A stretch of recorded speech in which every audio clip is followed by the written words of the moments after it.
kid, obviously, with 10 brothers and sisters and divorced parents, you know, I never did anything. You know, we didn't go to Six Flags. I mean, once or twice we went to Dairy Queen, and it wasn't even with my family. I think it was my uncle took me.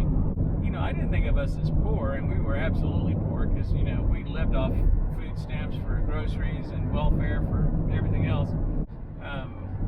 But, you know, if someone asked me, you know, are you, you know, rich or poor or whatever, I always sort of think, well, I think we're just middle class, because I know the poor people, they live right down the street, you know, they're across the, you know, they're across the street, you know, the Garcias.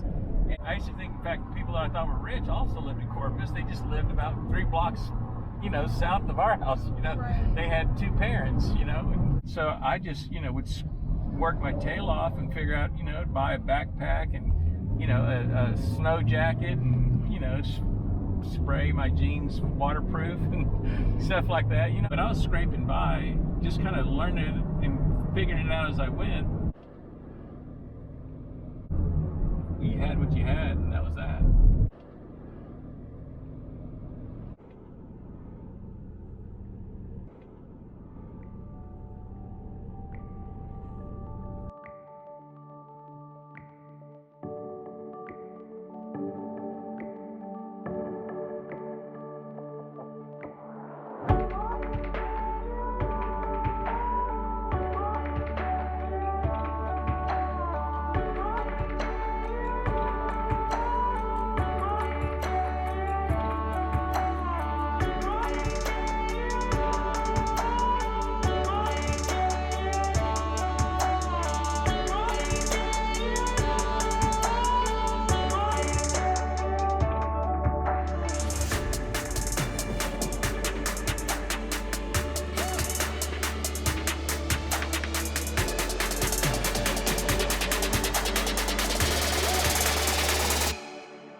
And that started up my eyes. We did missionary work, and we'd go to Mexico and to other places, and we'd help build little schools and churches.